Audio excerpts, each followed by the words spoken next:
Today is not just the third Sunday of Lent. Today, our CIA candidates across the church begin a new phase of their catechetical formation. This stage is known as the scrutinies. It sounds like a scary word, but it simply comes from the Latin scrutare, which means to search for something. These men and women have gone their lives in search for something, and at that great Easter Vigil Mass, they will finally come home to that something.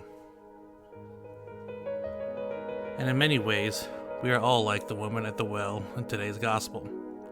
St. John writes that the Lord passes through Samaria, and upon doing so was tired and rested at Jacob's well.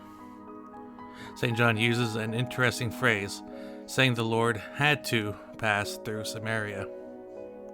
At this time, the good Jew would not dare pass through Samaria, and would instead travel by a different way. Saying had to, then, is not an indication of some geographical necessity, because Jews at this time would cross the river Jordan instead of traveling through Samaria. Rather, it is of theological necessity. Samaritans were not seen favorably, even being called half-breeds by the people of the time. They were regarded as being even lower than Gentiles. Samaritan women especially were always considered unclean. So when you have Christ deliberately going through Samaria, he is making a very deliberate choice. And there at the well, an encounter is made. St. John writes that at about noon, a Samaritan woman approaches the well for water. At noon, the sun is bearing down on you, and most would choose to either pull their daily water from the well at either morning or dusk, when the sun was lower and the work was made easier by the cooler temperature. This woman, however, has made a deliberate choice as well to go at the hottest part of the day. At this time of the day, she probably figures that she would go unnoticed. Famous last words.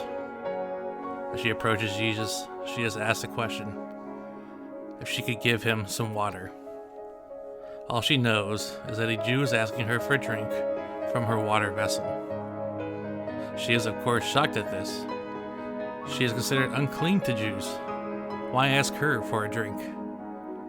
Why touch what she has touched and risk becoming unclean as well?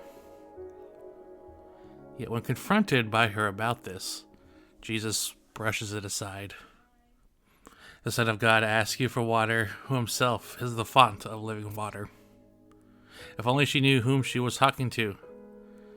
If she did, her question may have been very different. But upon hearing about this living water, something happens. Her attitude changes.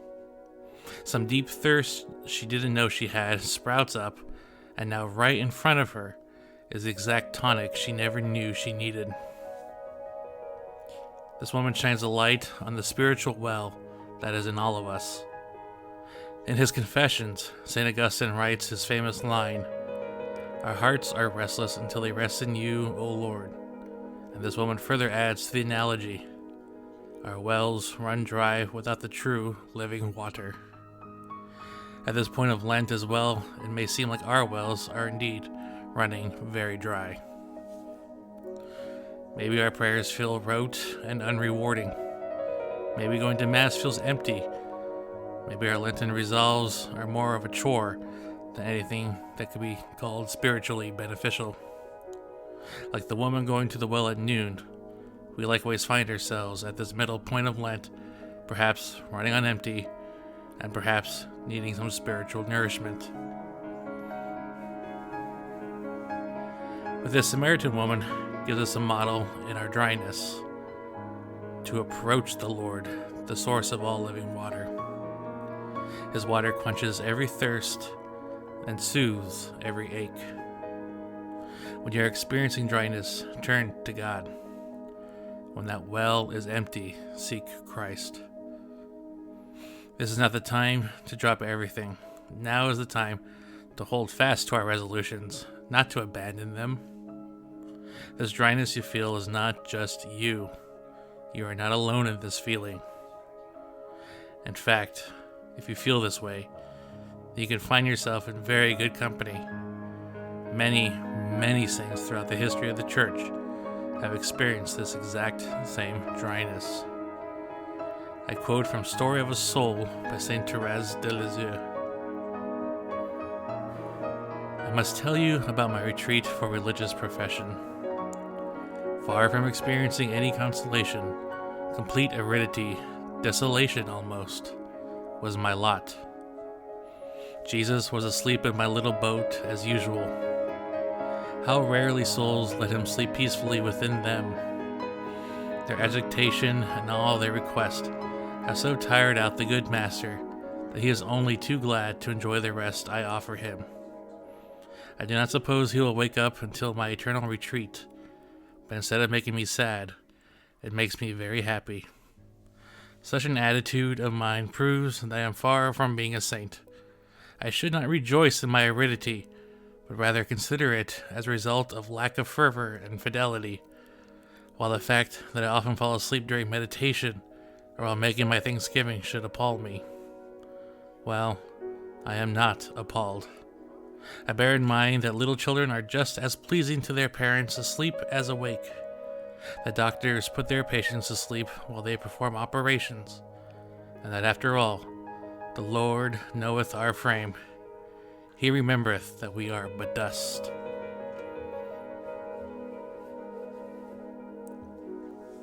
And let us return to the first reading in today of the ancient Jews who wandered the desert for 40 years to seek their promised homeland. Through their wandering in the desert, they thought all sorts of things. Even they were better off as slaves in Egypt. Yet Moses dashes his staff against the rock, and water flows, erupts, and temporarily satiates the Israelites. That place they named after their biggest question: is God in our midst or not?